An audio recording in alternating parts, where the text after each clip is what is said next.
te estás planteando cumplir tu sueño de ser madre con nosotras, hoy te queremos enseñar la parte menos conocida de los tratamientos, el laboratorio, y todos los procesos que se desarrollan en él para llegar a conseguir aquello que queremos. La tecnología más avanzada, las mejores profesionales para garantizar la seguridad de tus gametos y embriones, así como las tasas de éxito más altas. Anímate, acompáñanos en este precioso viaje para conocer la vida secreta de tus embriones.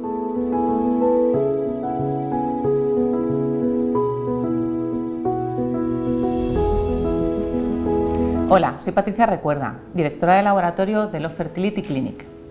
Hoy nos acompaña Aaron Lackmaker. ¿Qué tal, Aaron? Bienvenido a Love Fertility. Él es Clinical Application Scientist de Cooper Surgical, es uno de nuestros principales partners científicos y junto a él os vamos a contar un poco cómo hacemos la magia dentro del laboratorio, es decir, qué pasa después de que realizamos la punción folicular en el quirófano y entramos ahí en acción los embriólogos.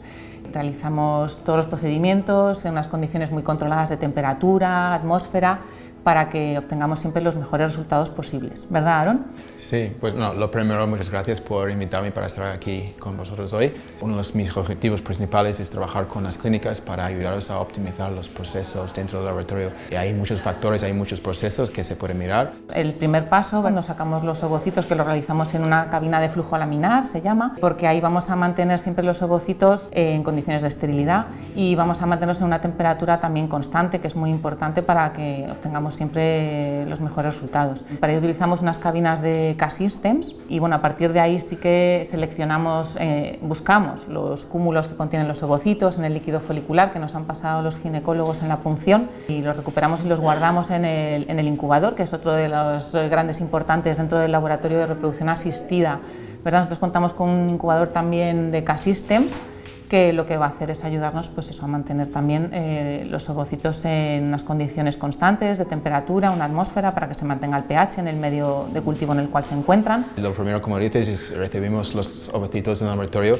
y nuestra primera tarea es mantener las condiciones óptimas para esos ovocitos. Y para ello pues hay varias cosas que podemos mirar y lo primero es la calidad del aire en el laboratorio. Entonces, cuando hablamos de la calidad del aire, podemos hablar de algunas cosas que se llaman los compuestos orgánicos o se llaman VOCs en inglés, que básicamente es una especie de contaminación. Entonces hacemos todo lo posible para minimizar la cantidad de estos contaminantes en el laboratorio. Entonces, Patricia, ¿qué medidas tomáis aquí en el laboratorio para minimizar los efectos de estos compuestos orgánicos en el laboratorio? Sí, que al final van a ser dañinos. Si pasan al medio de cultivo en el cual tenemos los gametos y los embriones, les van a hacer daño y van a hacer que no tengan la calidad óptima después. Pues nosotros contamos con un sistema de presión positiva dentro del laboratorio y del quirófano, lo que va a hacer que cualquier residuo que se desprenda al aire pues va a salir hacia afuera, no va a ir a parar dentro de nuestras placas de cultivo. Y además de trabajar siempre lo que decíamos de las cabinas de flujo laminar, que nos van a mantener un ambiente estéril dentro de ellas, y además contamos con filtros de carbón activado en el sistema de ventilación del laboratorio y también es muy importante es una torre CODA que tenemos que tiene un filtro pues filtra partículas más pequeñas y además nos va a retener los VOCs que nos comentabas que decimos que son muy importantes porque nos pueden dañar a los embriones. Entonces eso es súper importante todo. Bueno, y ahora, si quieres, Aaron, hablamos un poco, una vez recuperamos los ovocitos en el laboratorio, es verdad que no sabemos todavía si son aptos para inseminar después, tenemos que valorar su madurez. Para ello, bueno, pues es verdad que realizamos una decumulación, que decimos los embriólogos, que consiste en retirar esas células del cúmulo y de la corona que acompañan al ovocito cuando sale de los folículos en el ovario de la paciente. Para ello utilizamos una solución de hialuronidasa que nos va a ayudar a deshacer el ácido hialurónico que compone ese cúmulo para que nosotros después podamos retirar las células mecánicamente con unas unos capilares que son de distinto tamaño. Vamos a pasar los ovocitos cuidadosamente por estos capilares para terminar de retirar esas células que son las que nos impiden ver la madurez de los ovocitos. Entonces es verdad que bueno, vosotros tenéis unos capilares muy buenos con muchas medidas que nos facilitan muchísimo este trabajo y bueno, a partir de ahí pues hay que observar en el microscopio la madurez de los ovocitos. Sí, yo creo que es importante explicar un poco, hablar un poco de qué significa esta madurez de los ovocitos, porque cuando los ovocitos están dentro de los ovarios, dentro de las folículas, están parados en una etapa en que no están maduros, no están preparados para la fecundación.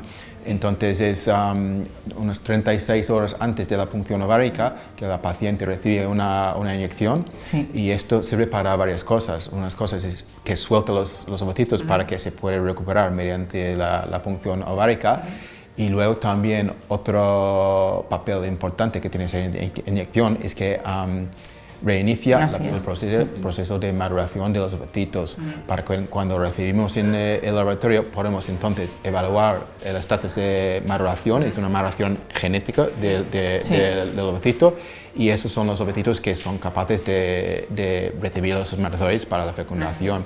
Entonces, una vez que recibimos esos ovocitos en el laboratorio, como bien dices, lo que tenemos que hacer es básicamente limpiar los ovocitos, que consiste de quitar algunas células que están rodeados alrededor del ovocito, y eso lo que nos permite hacer es mirar y evaluar el estatus del ovocito. Hay ciertas características que se pueden mirar, y entonces sabremos que este ovocito es maduro, por lo tanto es capaz de la fecundación con un espermatozoide.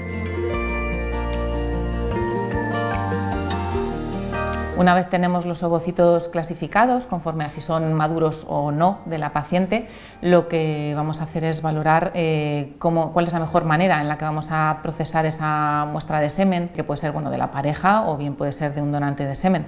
Hay que valorar qué características tiene para que así podamos saber cómo procesarla en el laboratorio para utilizarla después.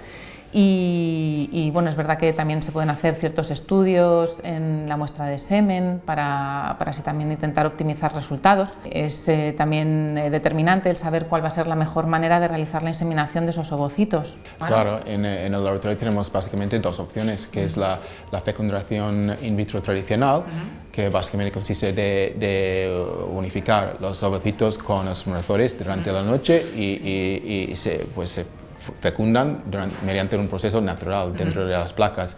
Y el otro proceso es lo que se llama el ICSI, que es donde se inyecta directamente al cytoplasma del ovocito un espermatozoide. ¿Cuáles son las indicaciones para utilizar la técnica de FIV tradicional o de ICSI? Sí, pues principalmente la fecundación in vitro convencional estaría indicada cuando la muestra de semen es normal. Y es verdad que nos gusta que en el caso de ser el primer ciclo que se hace en unos pacientes, pues no hacer con todos los ovocitos una fecundación in vitro convencional. Pues ante el riesgo de que haya un fallo de fecundación, es verdad que pues está bien repartir una parte de ICSI y una parte de fecundación in vitro convencional. Pero por ejemplo con los semenes de donantes de banco de semen, sí que estaría totalmente indicado realizar una fecundación in vitro convencional.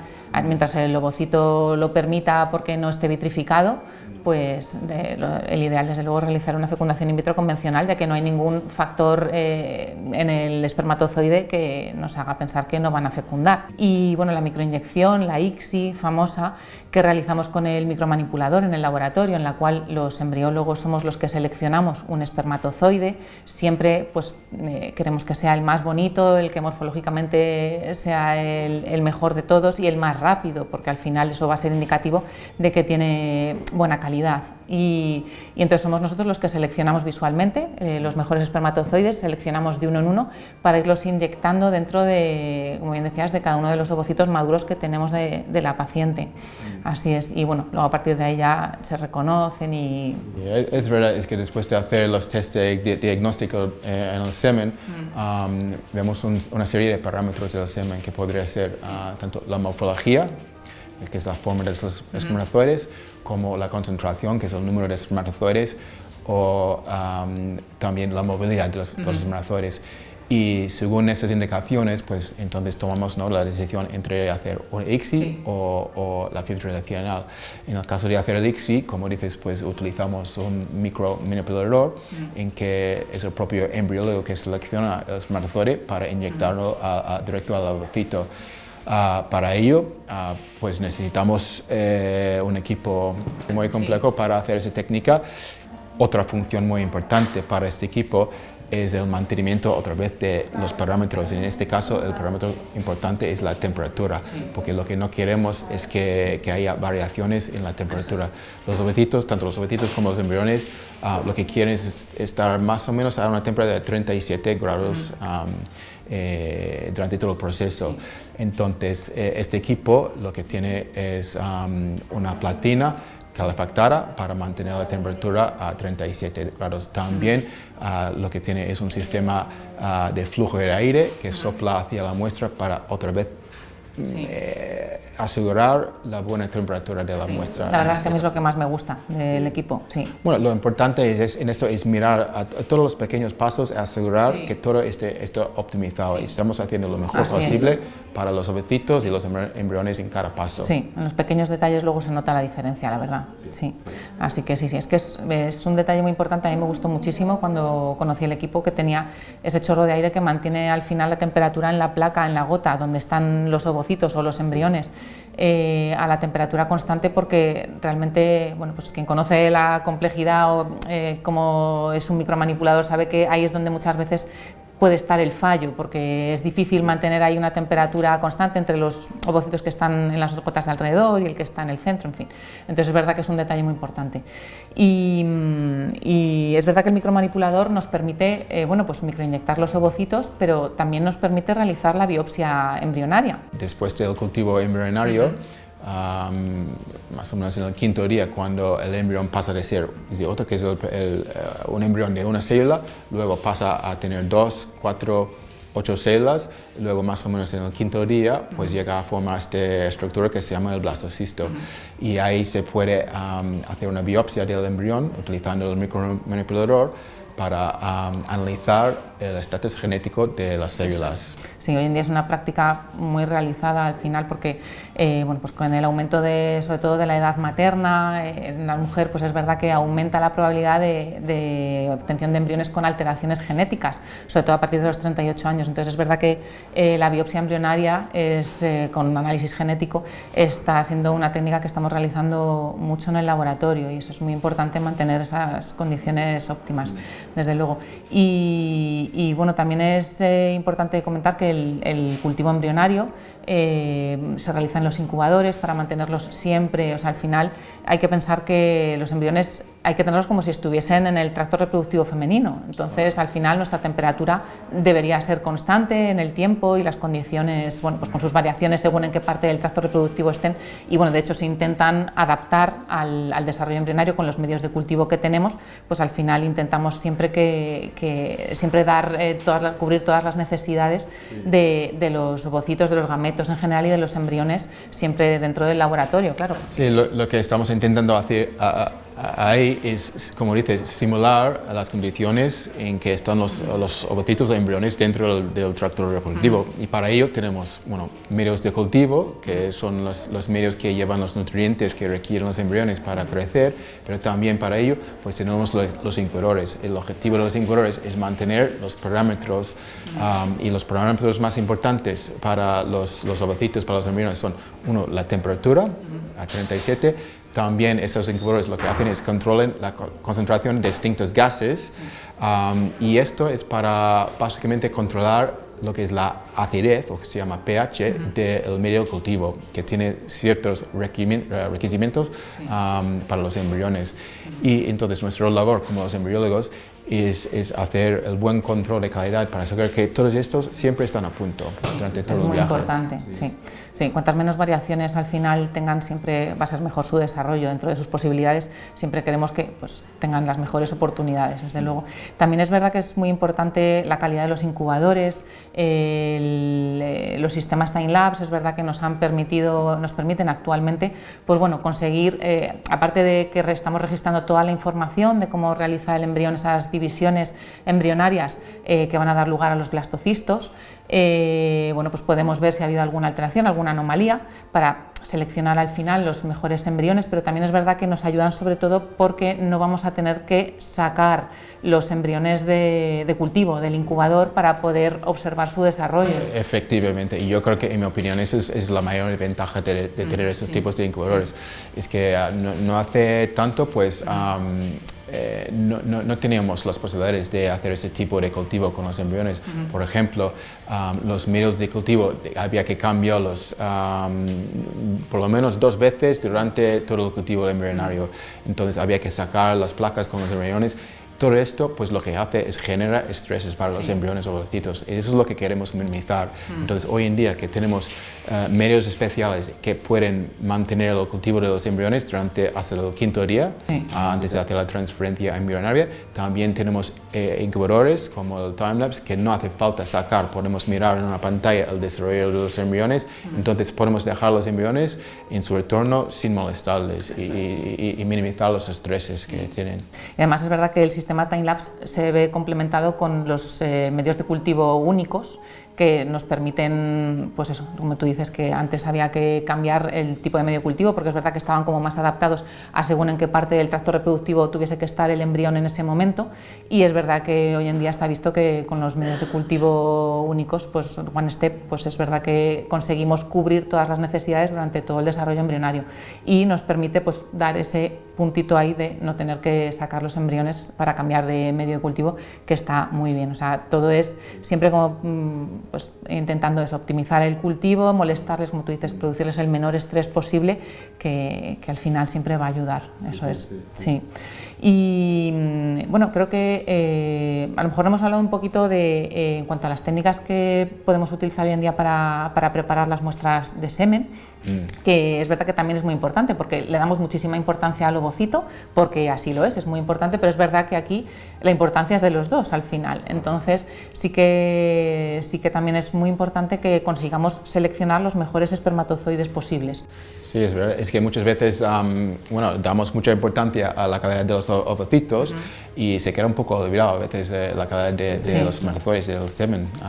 Entonces, dentro del laboratorio hay una serie de procesos que se utiliza para mejorar la calidad de los espermatozoides. Eso se llama el lavado del semen, por ejemplo, y esto lo que nos ayuda en hacer es mejorar primero la concentración del semen que tenemos, tener mayor número de espermatozoides, también seleccionar espermatozoides que tienen mejor morfología y también mejor movilidad. Pero Patricia, también hay otros factores que se pueden mirar, por ejemplo, la calidad del ADN de los espermatozoides. Entonces quería preguntarte, ¿qué técnicas utilizáis vosotros para seleccionar espermatozoides con mejor calidad? Es muy importante. Al final el espermatozoide es verdad que bueno, algo de contenido citoplasmático sí que aporta, pero sobre todo el espermatozoide al final es contenido genético, es información genética. Y sí que es muy importante que esa información genética pues sea la mejor posible.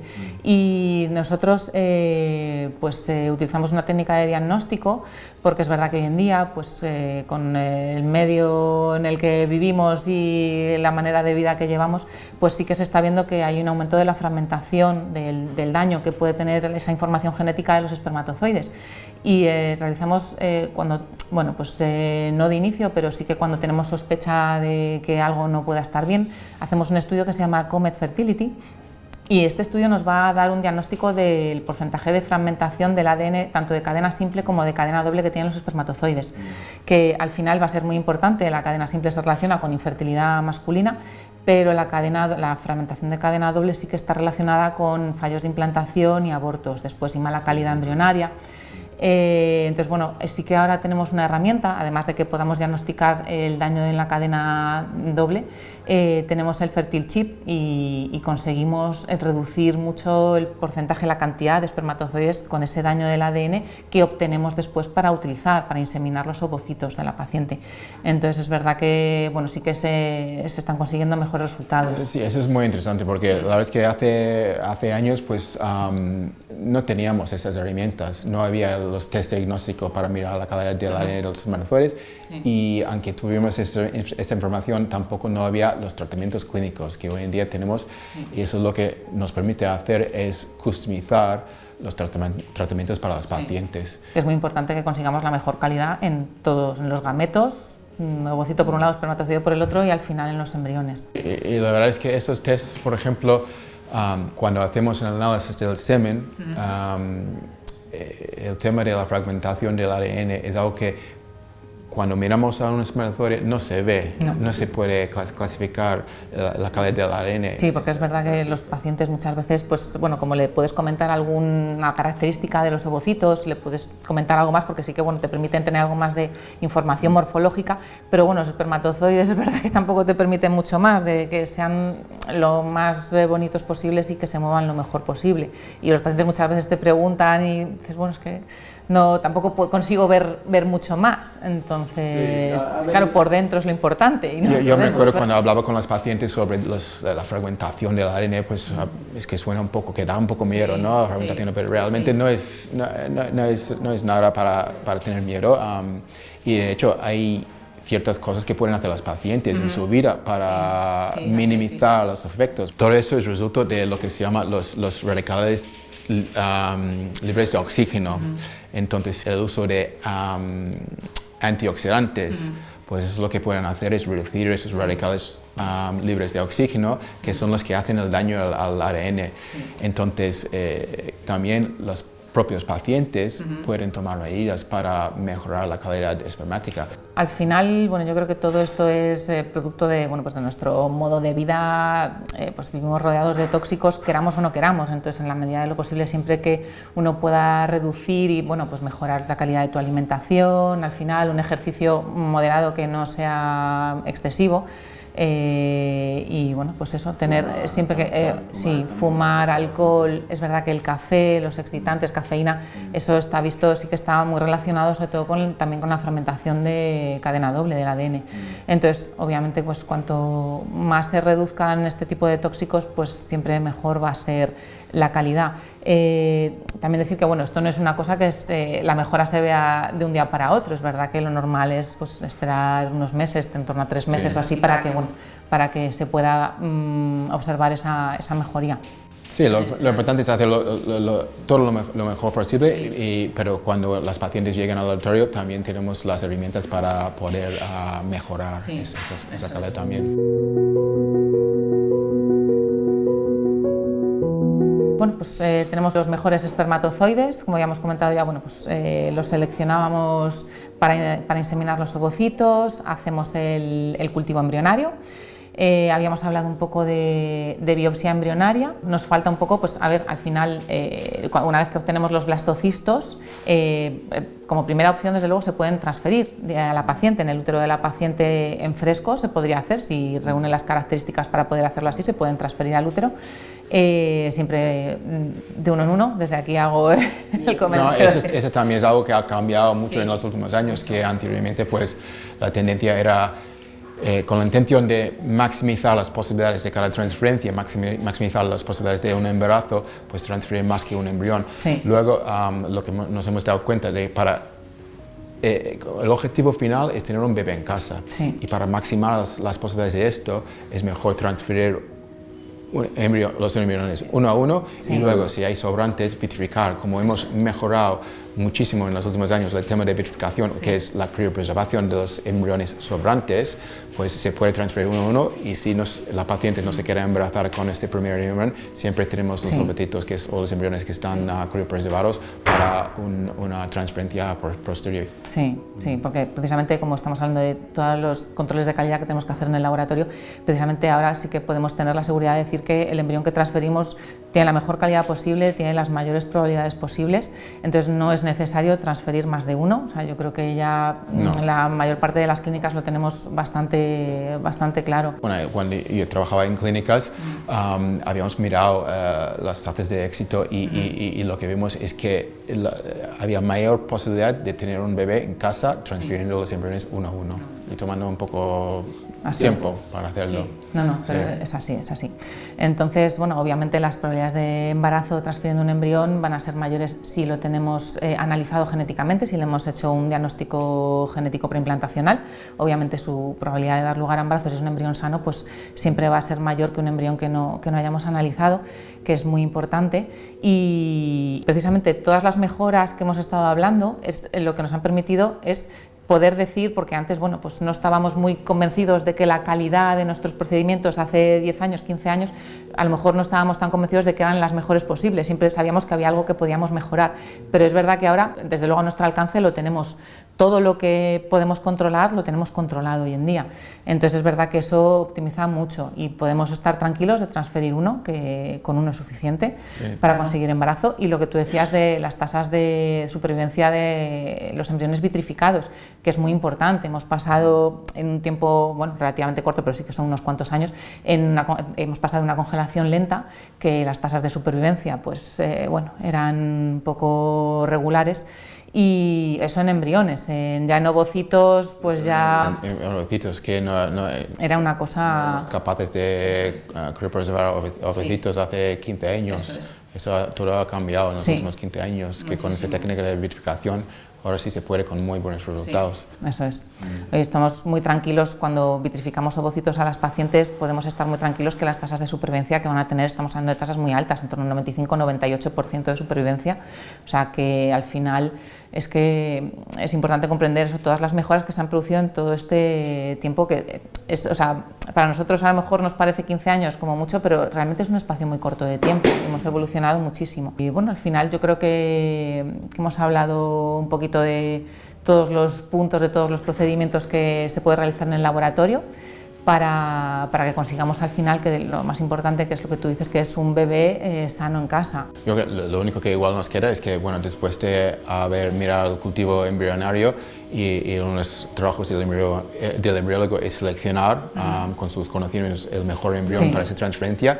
También tenemos la posibilidad de hacer un estudio genético mediante el DGP, luego pues es la transferencia con este embrión y es uno de los pasos también muy importantes que requiere una alta precisión por parte del ginecólogo para hacer una buena transferencia. De hecho, es uno de los pasos que más afecta los resultados. Sí que es verdad, sí, que es muy importante también tener, igual que para la punción, pues para la transferencia, tener lo más cerca posible el quirófano del laboratorio y bueno, realizarlo de la manera más rápida posible, y es verdad que es donde pues, nos jugamos todo el trabajo, todo lo que hemos hecho antes, todos, tanto el ginecólogo, bueno, enfermeras también, obviamente, embriólogos, pues es donde nos jugamos todo el trabajo, que tiene que salir bien la transferencia, porque es súper importante que consigamos dejar el embrión, que tanto nos ha costado conseguir un embrión estupendo, tenemos que conseguir dejarlo en el punto justo del útero, que el endometrio esté estupendo, entonces es verdad que ahí estamos jugando todo a una carta y es muy importante hacerlo muy bien, eso es, sí, para ello contar con, pues al final, bueno, la experiencia siempre va a hacer muchísimo, tanto de ginecólogo, enfermera, embriólogo, pero bueno, contar con buen material también, con unos buenos catéteres de transferencia que nos permitan hacerla de la manera pues, más limpia y rápida y precisa posible, así es. Bueno, la verdad es que yo me alegro de hablar contigo porque en todo este proceso de largo proceso hay muchos pasos que tenemos y lo que opino yo es que no hay ninguna varita mágica para tener una mejora de los resultados y el trabajo de los embriólogos en los laboratorios de fecundación in vitro es mirar, como decimos, a cada pequeño paso y pensar, ¿estamos haciendo lo mejor posible en este pasito? Pues si no, pues intentamos mejorar, hacemos un buen control, tenemos una buena formación de tanto los embriólogos, los ginecólogos, las enfermeras, para que hagan todo lo mejor posible y también que pues miramos a la posibilidad de utilizar la última tecnología, las últimas técnicas, las técnicas más avanzadas para intentar customizar los procesos para los pacientes también. Muchas gracias, Aaron, por acompañarnos en esta charla súper interesante. Espero que, bueno, que las pacientes hayan descubierto un poco más de, como decíamos, de la vida secreta de sus embriones dentro de nuestros laboratorios, que sepan que les cuidamos con muchísimo cariño, que intentamos desde luego que crezcan de la mejor manera posible para que luego ellas tengan las mejores probabilidades de éxito, que es súper importante. Bueno, muchas gracias a ti por invitarme y para darme la oportunidad para compartir un poco sobre sobre esos temas que a mí me apasiona y espero que sirva para vuestros pacientes. Muchas gracias, Aaron. Pues nada, súper interesante. Y pues nada, chicas, ya sabéis que bueno, podéis contar con nosotros para lo que queráis. Después de la transferencia de embriones que comentábamos, es verdad que os toca la parte más difícil, lo sabemos, que son esos 10 días de beta espera hasta que sale el resultado del test de gestación. Sabemos que son súper duros y bueno, que con nosotros podéis contar con ayuda psicológica. Tenemos a nuestra psicóloga Marta Villarreal que ya os puede acompañar en estos 10 días difíciles y bueno, que podéis contactar con nosotros para cualquier cosa que necesitéis. Tenemos nuestras puertas abiertas para vosotras, para ayudaros en este proyecto tan bonito y tan difícil a veces que es conseguir tener un hijo. Espero que hayáis disfrutado de este viaje, donde habéis podido ver todos los procesos que nos han llevado hasta aquí y bueno, pues ahora tenemos por delante unos días un poquito más complicados. Esperamos al final tener la recompensa con una beta positiva. Como habéis podido ver, habéis contado con la mejor tecnología, con profesionales muy cualificadas y sobre todo con una gran pasión por su trabajo y ahora solo falta desearos que tengáis mucha suerte. En este tiempo podéis contar con nosotras para cualquier duda que tengáis y bueno, también con el apoyo emocional por parte de nuestra psicóloga. Mucha suerte.